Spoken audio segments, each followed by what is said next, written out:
Assalamualaikum warahmatullahi wabarakatuh. Ketemu lagi dengan saya Aeng Muhyiddin. Pada kesempatan kali ini saya akan menjelaskan cara melakukan uji Pearson correlation atau Spearman correlation. Sebelum Anda mengerjakan tugas proyek 7, silahkan Anda download terlebih dahulu file format tugas proyek 7-nya dari aplikasi. Ini contohnya saya sudah mendownloadnya, tersimpan di folder download. Jangan dibiasakan untuk menyimpan file di downloadan, ya. Kemudian harusnya kita pindahkan dulu. Klik kanan copy, klik my dokumen. Di folder mata kuliah statistika pendidikan, kita bikin topik 7, uji Pearson correlation atau Spearman correlation. Kita klik 2 kali, kita paste tadi file formatnya.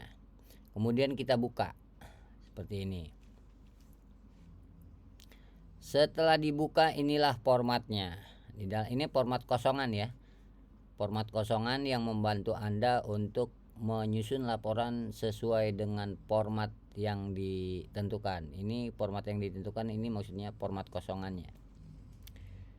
Berikutnya kita copy paste deskripsi kasus dari aplikasi.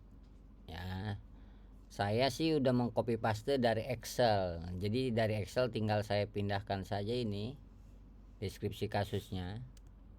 Ya. Dari MUI sampai Spearman correlation. Ini deskripsi kasusnya. Copy, saya pindahkan ke format laporan, ke A kasus. Nah, seperti itu ya. Saya blok, kemudian saya matikan boldnya ya. Terus paragrafnya 1 spasi, rata di kiri, rata juga di kanan. Marginnya nggak usah Anda rubah-rubah. Yang perlu Anda atur adalah paragrafnya ya. Berikutnya kita kembali ke Excel.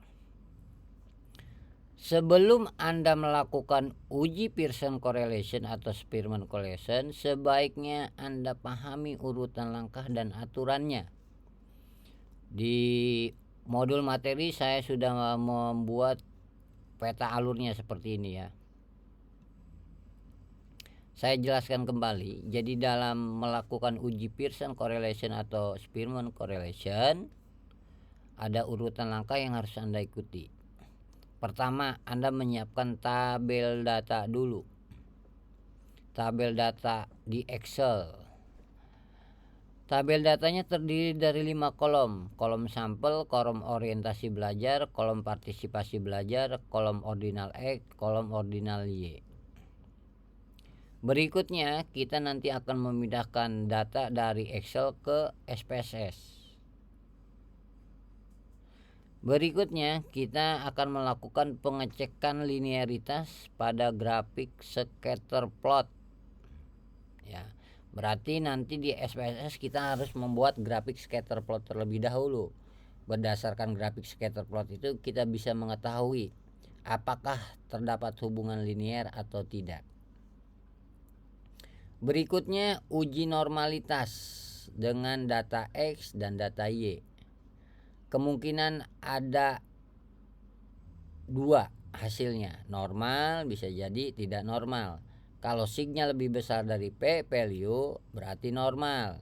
Kalau signya kurang dari P value berarti tidak normal. Berikutnya pengecekan pencilan data pada grafik box plot. Ketika Anda melakukan uji normalitas, SPSS juga akan menampilkan grafik box plot. Dari grafik box plot itu kita bisa mengetahui terdapat pencilan atau tidak. Berikutnya kita melakukan uji hipotesis. Uji hipotesis bisa kita pilih apakah Pearson correlation atau Spearman correlation. Memilihnya tidak sembarangan. Ada aturannya. Kalau hasil uji normalitasnya diketahui datanya normal, pilihnya Pearson correlation. Kalau dari hasil uji normalitasnya diketahui datanya tidak normal, pilih Spearman correlation. Ketika Anda melakukan uji Pearson correlation, data yang diuji adalah data X dan data Y. Ketika Anda melakukan uji Spearman correlation, maka data yang digunakan dalam pengujian adalah ordinal X dan ordinal Y. Oleh karena itu kan di tabel datanya kita udah siapkan ordinal X dan ordinal Y. Ya, siapa tahu kita akan melakukan ujinya Spearman correlation. Seperti itu ya. Berikutnya, uji Pearson correlation dan uji Spearman correlation, kedua uji statistik ini dilakukan untuk mengetahui arah dan kekuatan hubungan antara dua variabel, variabel X dan variabel Y. Bagaimana arah dan kekuatan hubungannya ini? Arah dan kekuatan hubungan itu didapatkan dari ketentuan. Dari mana ketentuan ini berlaku? Dari ahli statistik. Jika korelasinya antara 0 sampai dengan 0.40, kekuatannya lemah. Jika 0.41 sampai 0.60 sedang. Jika 0.61 sampai 0.80 kuat. Jika 0.81 sampai 1 sangat kuat. Nah, korelasi ini didapatkan dari tabel korelasi. Tabel korelasi ini Pearson correlation. Negatif 0.120 nih ini ya. Negatif 0.120 berarti arahnya negatif karena ada tanda negatif. 0.120 berarti antara 0 sampai dengan 0.40 berarti kategori kekuatannya itu lemah. Begitu juga dengan Spearman correlation. Ini contoh. Korelasinya adalah negatif 0.142 berarti arahnya negatif. 0.142 itu berarti kategori 0 sampai dengan 0.40 lemah. Seperti itu ya. Jadi arahnya bisa positif, bisa negatif tergantung di tabel korelasinya itu dia ada tanda negatif atau tidak ada. Kalau ada tanda negatif berarti hubungan negatif, arahnya negatif. Kalau tidak ada tanda negatif berarti itu positif, berarti arahnya positif. Seperti itu ya. Itulah urutan langkah dan aturan pengujiannya ya. Kita kembali ke kasus. Kita mulai dulu langkah yang pertama, menyiapkan tabel data. Untuk membuat tabel data, kita harus melihat kasusnya. Di sini kasusnya dikatakan kuesioner. Kuesioner digunakan untuk mengumpulkan data orientasi belajar dan juga data partisipasi belajar. Jumlah pertanyaan dalam kuesionernya ada 10, masing-masing 10. Kayak gitu ya. Berikutnya jumlah sampelnya ada 30. Oke. Kita tandain dulu ya. Kuesioner di sini ya, ada pilihannya, biasanya pilihannya sangat setuju misalkan ya. Terus setuju, kurang setuju, tidak setuju, sangat tidak setuju gitu ya. Pilihannya begitu.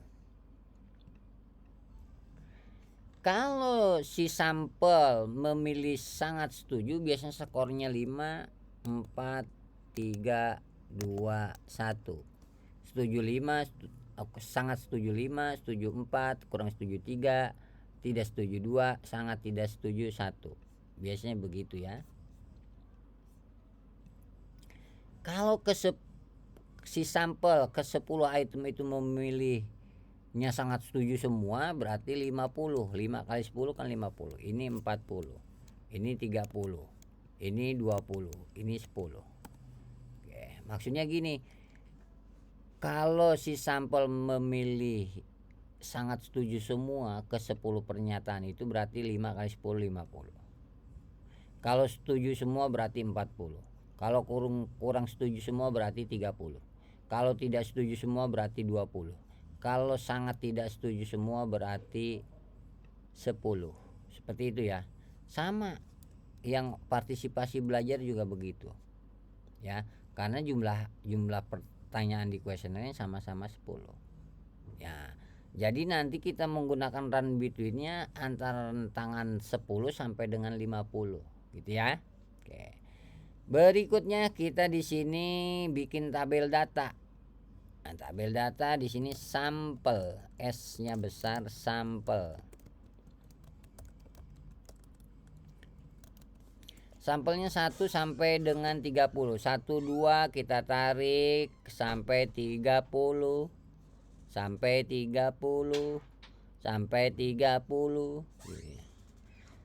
Berikutnya kita di sini X, data X. Y, data Y. X-nya itu ya variabel orientasi belajar, Y-nya itu variabel partisipasi belajar. Jadi kita buat simbol aja biar irit ngetiknya ya. Berikutnya di sini ada ordinal X, ordinal Y. Oke. Sekarang yang X. Yang X kita pakai rumus run between seperti biasa, sama dengan run between kurung buka.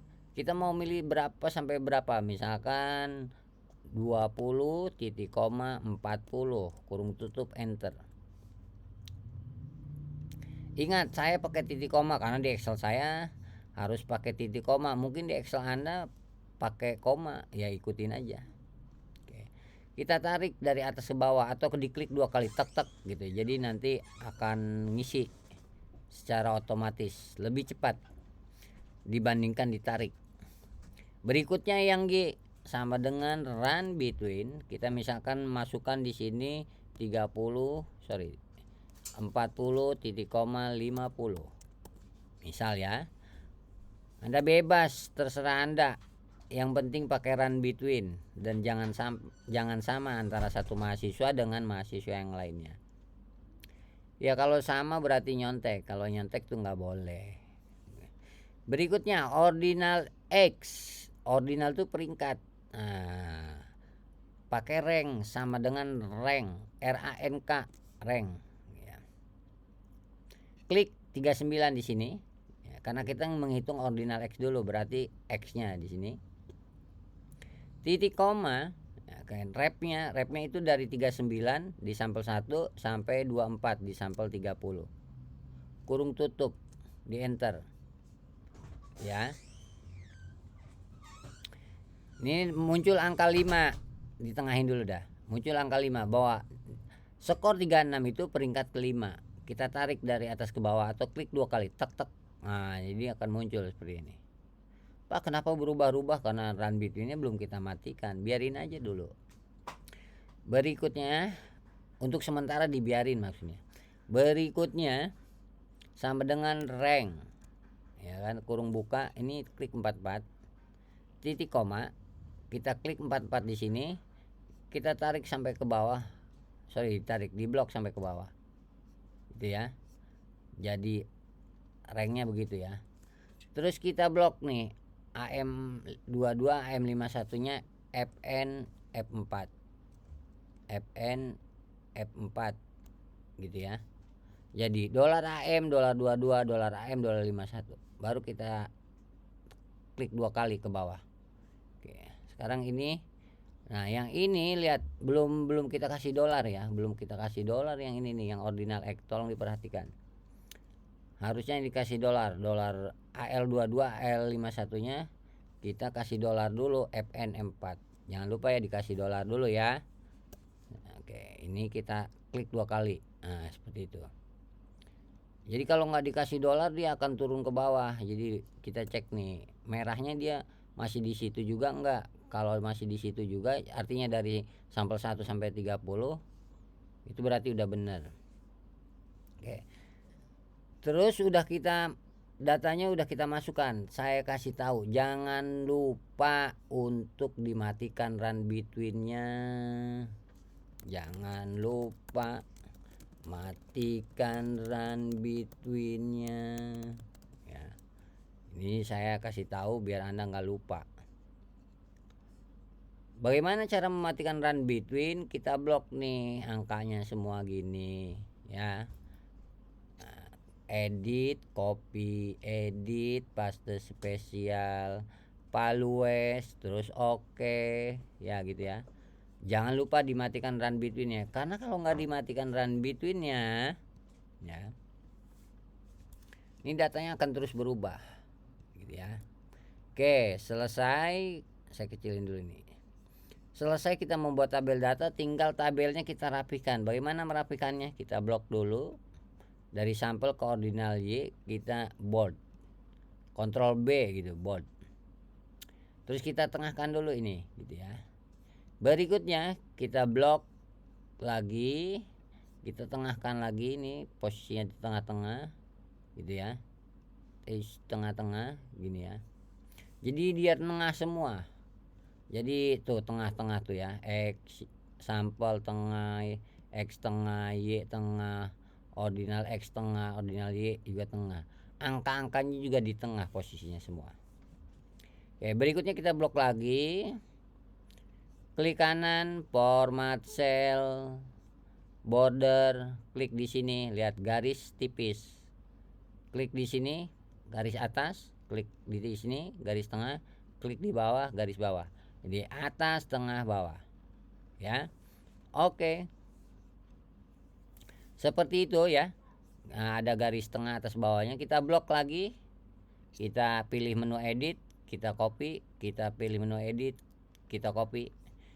Kita pindahkan ke tabel 1.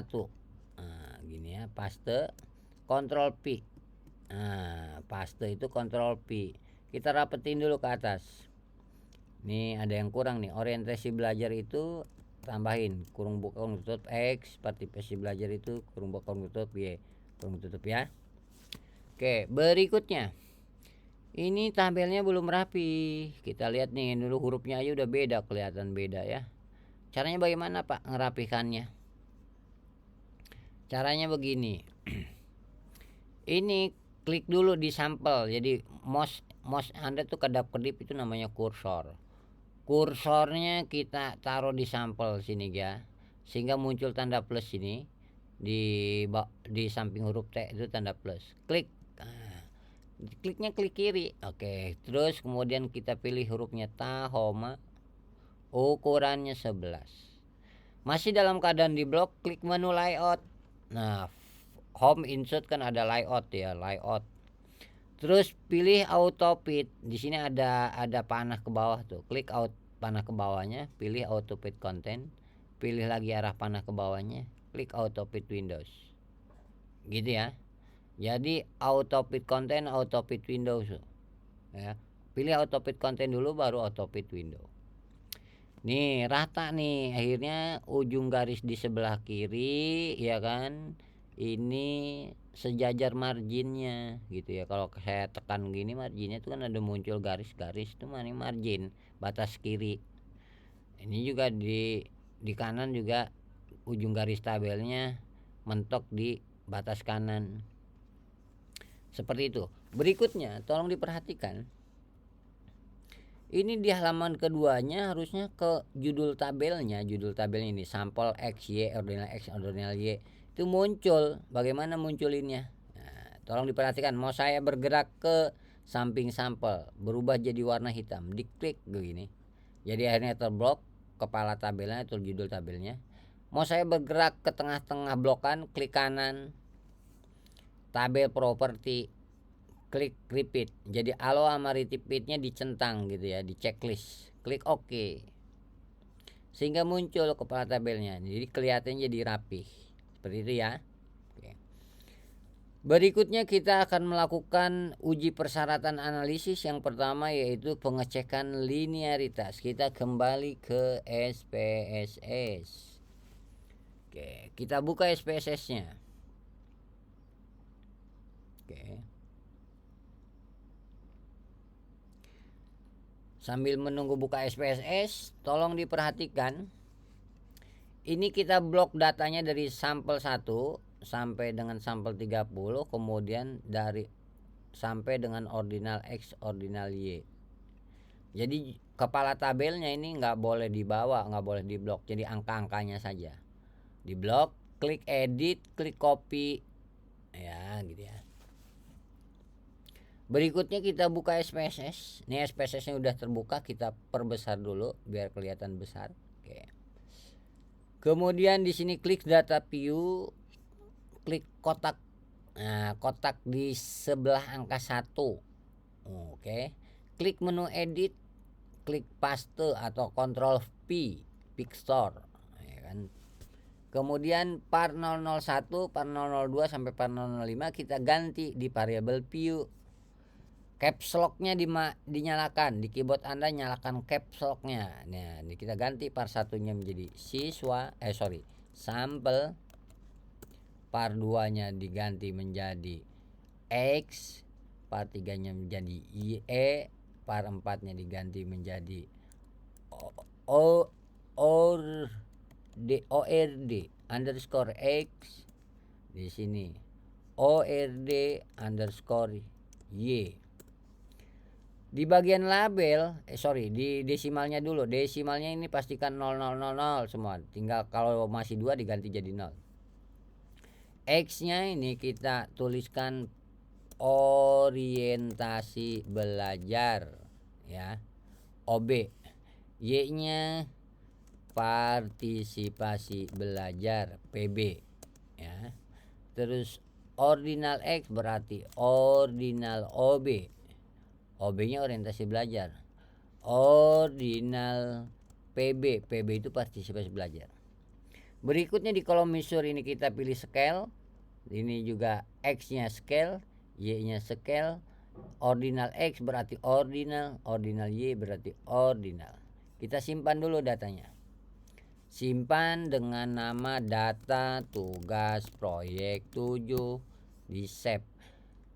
Kalau Anda lagi mengerjakan tugas proyek ya data tugas proyek 7. Kalau Anda lagi mengerjakan ujian berarti data ujian topik 7. Save. Berikutnya kita siap melakukan namanya pengecekan linearitas. Yang satu, pengecekan linearitas. Kita harus membuat grafik scatter plot orientasi belajar terhadap partisipasi belajar, scatter plotnya ya. Oke, kita klik graph, pilih legasi dialog, pilih yang namanya scatter garis miring dot. Nah, di sini pilih simple scatter, pilih define.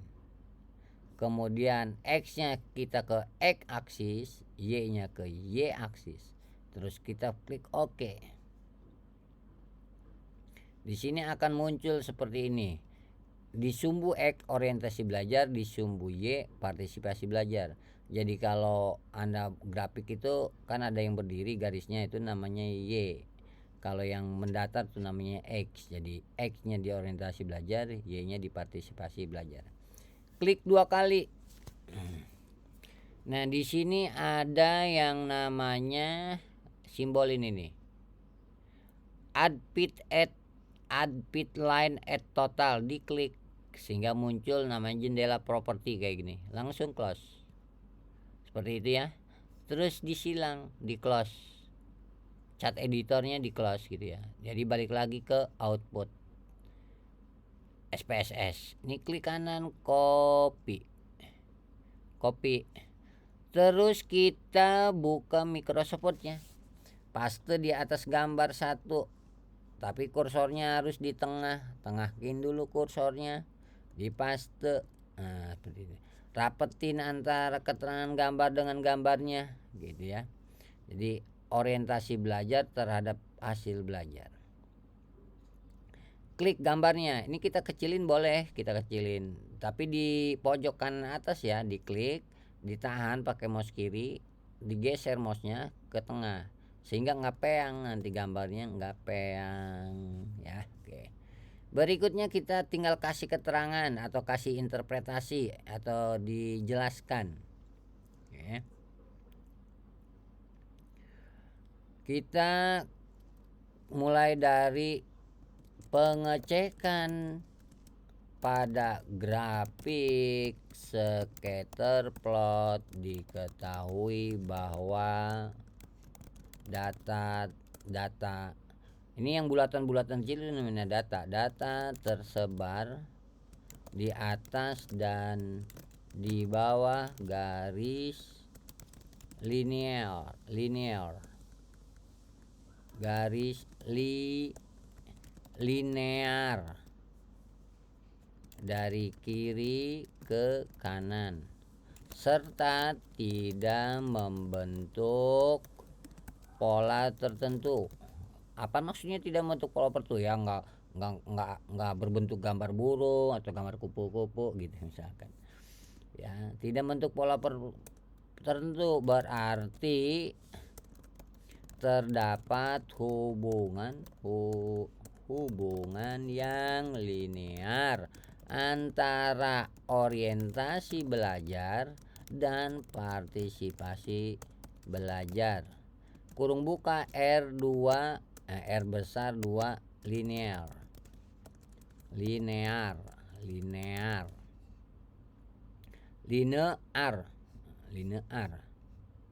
ya gitu ya. Lihat nih di sini di grafiknya kan ada pojok R2 linear 0.229. Kurung buka R2 linear sama dengan 0.229 kurung tutup titik. Duanya kita blok. Di sini dilihat mau saya bergerak kemana. Ini ada X pangkat 2 superscript. Diklik jadi duanya naik ke atas. Gitu ya. Seperti itu. Terus ini di enter. Jadi keterangan dengan gambarnya harus dikasih jarak 1 spasi. Ingat ya. Berikutnya kita kembali ke SPSS. Ini outputnya kita save dulu lah biar nggak lupa. Output tugas proyek 7 kok proyek 6 proyek 7 salah saya. Proyek 7 save. Oke, kita kembali ke SPSS. Kita melakukan uji normalitas, klik analyze, descriptive explore. Pindahkan variabel X dan variabel Y, kita blok dua-duanya X dan Y-nya, pindahkan ke kotak dependent list, klik plot. Di sini centang histogram, centang normality plot with test. Klik continue, klik OK. Tunggu SPSS menampilkan output. Di sini kita lihat test of normality-nya ya. Di sini ada tabel test of normality, kita copy, kita pindahkan ke tabel 2 uji normalitas paste gitu ya. Berikutnya ini tabelnya kita rapetin dulu ke tabelnya. Jadi ini keterangan tabel, ini tabelnya kita rapetin dulu. Kita blok begini tabelnya. Seperti biasa kalau ngeblok kursor kita ditaruh dulu di dalam tabel biar muncul tanda plusnya. Baru diklik tanda plusnya. Kemudian kita tekan di keyboard, pencet Ctrl 1 gitu ya. Pencet Ctrl baru 1. Ctrl 1. Ya santai aja mencetnya. Berikutnya kita klik Tahoma, pilih hurufnya Tahoma, ukurannya 11. Oke. Berikutnya dalam keadaan di blok tabel desain. Seperti biasa border no border, border bottom, border top, border inside horizontal border. Dalam posisi di blok klik layout, pilih segitiga ke bawah, pilih auto fit content. Pilih lagi auto fit Windows. Seperti itu ya. Terus kita tandai nih orientasi belajar, misalkan saya warnain warna merah. Partisipasi belajar saya warnain warna unyu. Oke. Ini kita yang kolmogorov kita nggak perlukan. Yang kita perlukan adalah yang Shapiro wheel-nya ini ya. Nah, di berikutnya nih kita kontrol 1 dulu ya. Kita enter kontrol 1. Kontrol 1 itu biar 1 spasi. Jadi dari tabel ke keterangan tabel 2 harus berjarak 1 spasi. Kemudian kita mulai kasih keterangan atau kita deskripsikan atau kita interpretasikan. Sama aja ngasih keterangan, ngasih interpretasi atau ngasih penjelasan sama aja. Berikutnya hasil, ini hurufnya masih Tahoma, kita normalin dulu. Tahoma 11 ya. Hasil uji normalitas diketahui bahwa data orientasi belajar terdistribusi normal. Kurung buka. Normal dari mana? Dari signya. Signya 0.91 kan lebih besar dari 0,05 gitu ya. F sama dengan 0.952, DF sama dengan 30, sig titik sama dengan 0.191, P stripal W sama dengan 0.05 kurung tutup. Nih kita warnain, ini merah. F tuh yang mana sih Pak? Yang ini nih, statistik tuh F namanya. Ini DF, ini sig. Ya gitu ya. Titik. Sedangkan data partisipasi belajar terdistribusi tidak normal. Kurung buka. F sama dengan 0.916, DF sama dengan 30, spasi, sig sama dengan 0.021 kurung tutup titik. Ini F-nya nih, ini warna ungu, P value sama dengan 0.05. Pokoknya jangan lupa P value-nya itu harus diadain karena itu jadi pembanding dengan sig. Ini ya. Ini F-nya 0.916, DF-nya 30, ini sig-nya 0.021. Tidak normal. Gitu ya. Ini yang sementara yang orientasi belajar itu normal. Jadi diingat ya, diingat. Normal.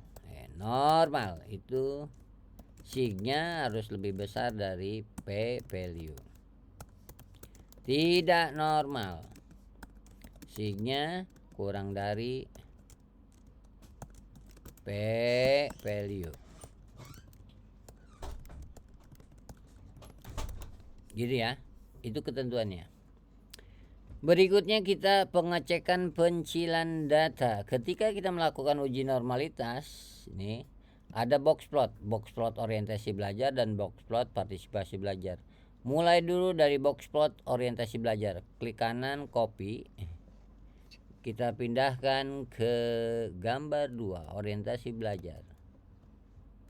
Ctrl P. Di bawah box plotnya kan ada bacanya orientasi belajar. Di bawah ini box plot orientasi belajar. Kita tinggal kata-katain. Pengecekan pada grafik box plot. Diketahui tidak terdapat pencilan data. Masih ingat bahwa pencilan data itu ditandai oleh tanda bintang atau tanda bulatan kecil di grafiknya. Kalau nggak ada berarti tidak terdapat pencilan data. Oke, dari ini kita kasih spasi 1, kemudian kita lanjut ke gambar 3. Dari gambar 2 di enter 2 kali. Nah, gitu ya. Di enter jaraknya biar 1 kali. Ini nih pengecekan pada grafik box plot diketahui. Kita lihat dulu. Box plot partisipasi belajarnya kita copy dari SPSS, ke copy, pindahkan ke atas gambar 3, paste. Ini di tengah-tengah ya. Posisinya harus di tengah-tengah. Diketahui apa? Tidak terdapat pencilan data karena nggak ada bintang atau bulatan kecil. Berarti tidak terdapat pencilan data. Gitu ya. Oke, lanjut kita ini uji hipotesisnya nanggung, ke bawahin aja gitu. Uji hipotesisnya ke bawahin saja. Ya, oke. Ke uji hipotesis. Tolong diperhatikan uji hipotesis ya. Ini ada keterangannya, ada petunjuknya. Jika terdistribusi normal, pakai Pearson correlation. Data yang digunakan data X dan Y. Jika tidak normal, lakukan Spearman correlation. Data yang digunakan ordinal X dan ordinal Y. Oke, kita lihat tabel 2-nya itu. ada yang tidak normal. Satu aja tidak normal ya kan, berarti pakai Spearman correlation. Jadi Pearson correlation itu pengennya dua-duanya harus normal. Karena di sini satu tidak normal, berarti kita pakai Spearman correlation. Ini petunjuknya hapus ya. Saya hapus itu untuk ngasih tahu doang. Sekarang tabel 3-nya kita hapus Pearsonnya karena kita menggunakan Spearman correlation. Oke, kita balik ke SPSS, klik analyze, correlate, bivariate. Pilih di sini Spearman, Pearsonnya kita matikan. Oke, Spearman itu menggunakan data ordinal X, ordinal Y, kita pindahkan ke kotak variabel. Kemudian kita klik OK.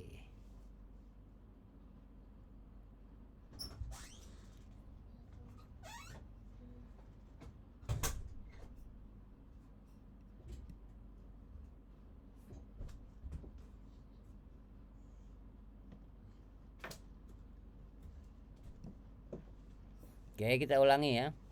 Klik analyze, correlate, bivariate. Ordinal X, ordinal Y, ini pilihnya Spearman. Oke, kita klik OK. Wah, uncount error, processor error. Oke, kita ulangi lagi ya.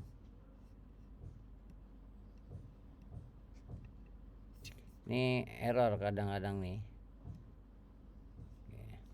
Kita buka lagi SPSS-nya.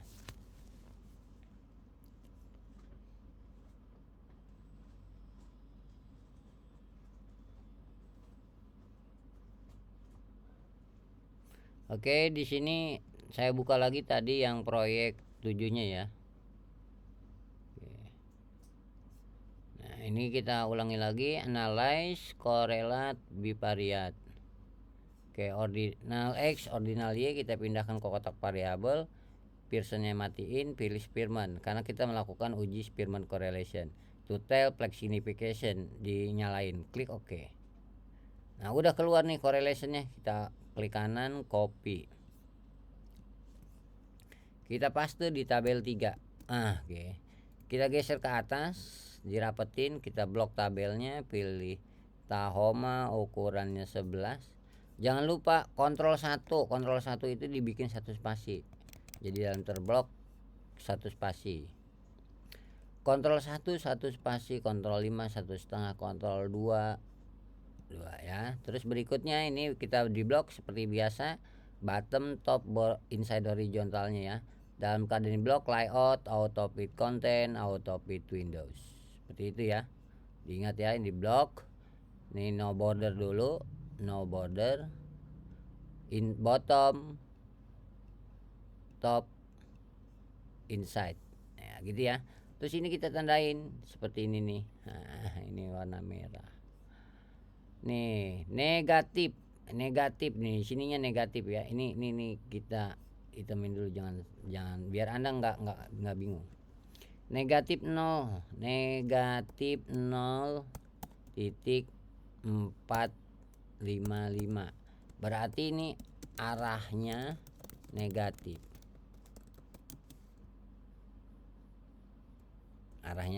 Karena ada tanda negatifnya. Berikutnya apa lagi? Kekuatan hubungannya 0.45, berarti 0.46 berarti sedang. 0.46 kan 041 sampai dengan 060 itu sedang. Berarti kekuatan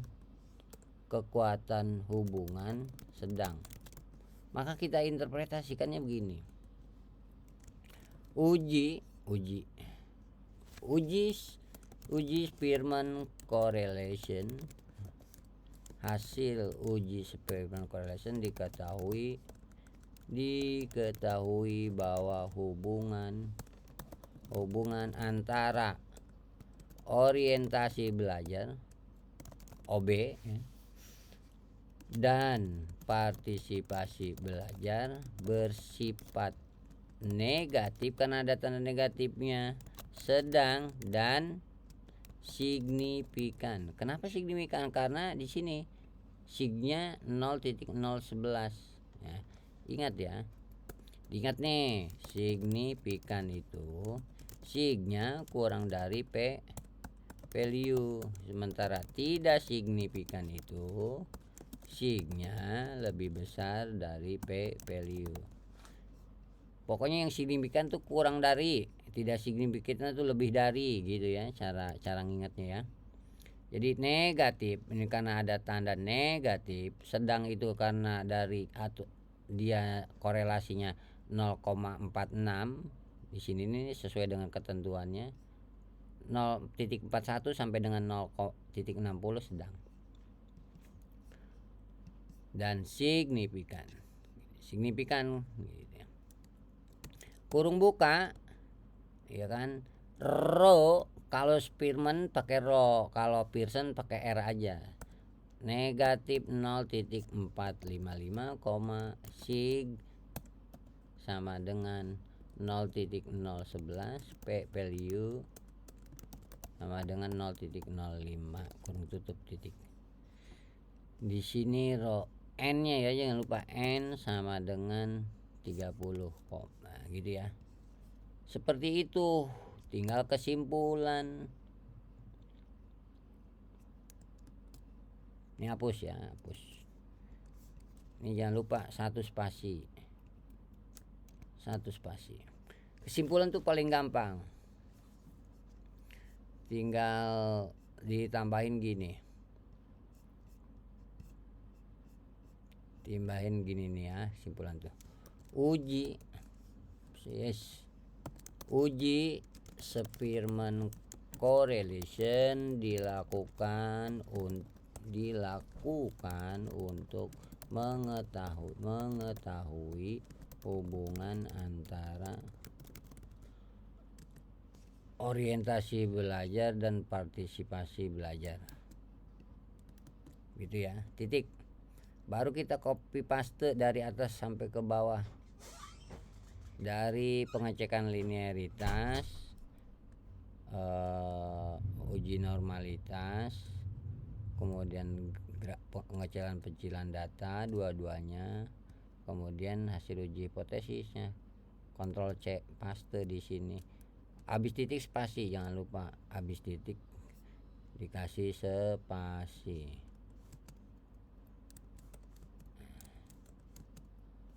Seperti itu ya. Ctrl A, Ctrl 1 untuk memastikan satu spasi. Ctrl A, Ctrl 1. Ctrl A itu block all, select all semua, di blok semua. Ctrl 1 satu spasi. Seperti itu ya. Kita cek-cek lagi. Oke, saya akan simulasi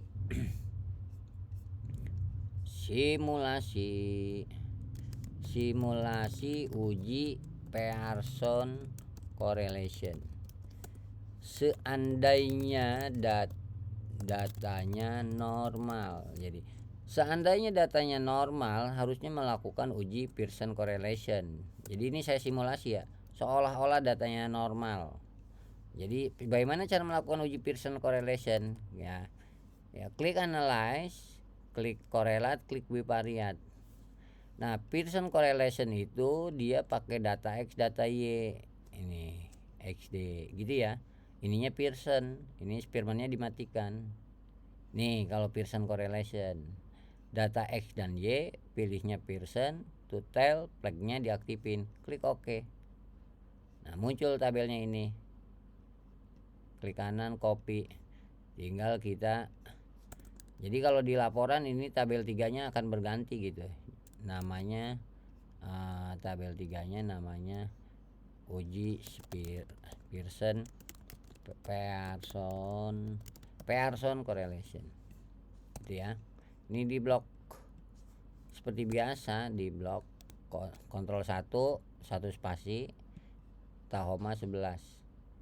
Seperti biasa nih, pilih no border, bottom, top, kemudian insert horizontal, layout, auto fit content, auto fit windows. Kata-katanya sama ya, keterangannya. Ini di blok nih. Gini nih. Gitu ya. Uji Pearson correlation hasil ya. Hasil uji Pearson correlation diketahui bahwa hubungan antara orientasi belajar dan partisipasi belajar bersifat negatif karena ininya negatif, Pearson correlation negatif. Kemudian sedang karena antara 0,40 sampai 0,040 sampai 0,60 itu kan sedang dan signifikan. Jadi hubungan negatif, sedang dan signifikan. Jadi R kalau Pearson correlation itu R sama dengan 0 negatif 0,479. Yang ini ya, negatif 0,479. Koma sig N dulu, N sama dengan 30, sig sama dengan 0,007, P strip W sama dengan 0,05 kurung tutup. Gitu ya. Oke. Kalau jadi nanti di kesimpulannya berubah gini ya, berubah. Kesimpulannya berarti uji Pearson correlation. Seandainya ini normal semua, misalkan data orientasi belajar di sisi normal, misalkan signya 191, misalkan, dan data partisipasi belajarnya terdistribusi normal juga, misalkan signya 211, misal ini simulasi seperti itulah. Nah, ini Pearson correlation, ini kesimpulannya modelnya kayak gini, seperti itu ya. Kalau Pearson correlation, Anda bisa lihat cara-cara memberikan keterangan, ngasih keterangan, penjelasannya itu di contoh laporan. Di contoh laporan itu ada cara-cara menjelaskan dan mengata-ngatainnya atau memberikan keterangannya, memberikan interpretasinya itu ada, sehingga nggak bisa tahu ya, dipelajari contohnya ya, seperti itu ya. Ini uji Pearson correlation, ini simulasi ya. Oke, berikutnya tolong diperhatikan, jangan dulu ditutup dulu ya. Di sini ada laporan uji Pearson correlation atau Spearman correlation disesuaikan dengan tabel 3. Di tabel 3-nya tadi kan kita pakai Spearman correlation. Nih kan, hapus, ininya dihapus. Nah kan, jadi judul laporan dengan A kasusnya 1 spasi. Gitu ya. Deskripsi kasus dengan B-nya jarak 1 spasi. Deskripsi hipotesis dengan C-nya jarak 1 spasi. Ini juga jarak 1 spasi. Nah, gitu ya. Nah, ini berjarak 1 spasi. Ini berjarak 1 spasi. Ini turunin aja ke bawah. Nanggung. Oke. Gambarnya kalau mau Anda kecilin boleh. Tengah-tengah gitu ya. Kecilin boleh. Tengah-tengah. Ya, kira-kira gambar satu dengan yang lainnya samaan lah, sama besar gitu ya. Di sambil ngecilin sambil dilihat udah sama besar belum gitu ya. Itu butuh keahlian tangan, butuh keterampilan. Gambar 3 dengan E nya berjarak 1 spasi nih, gini lihat. Oke, NF kesimpulan turunin aja ke bawah, nanggung seperti itu. Save. Ini simulasi, saya hapus dulu ya kan, itu simulasi ya, contoh biar Anda tahu bagaimana cara melakukan uji Pearson correlation. Oke, save, kemudian file, save as. Formatnya diganti menjadi nama Anda. Nama Anda misalkan Udin Sapikun. Tugas proyek 7. Ujinya apa yang kita gunakan tadi, sesuaikan dengan judul laporannya, yaitu uji Spearman correlation. Gitu ya. Terus save. Selanjutnya kita file save as PDF.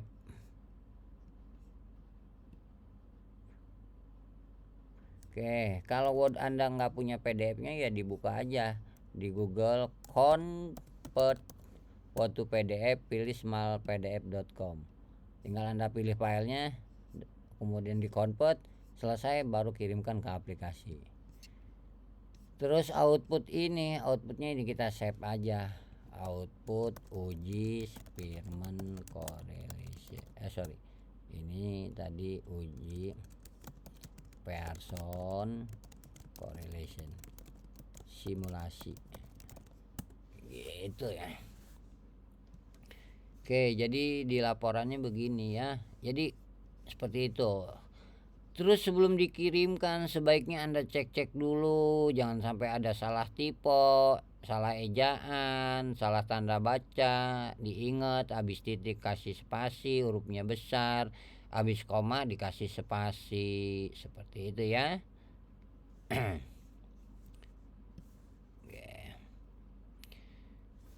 Kalau udah diperiksa yakin bener baru dikirimkan, kalau belum yakin ya diperbaiki lagi ya.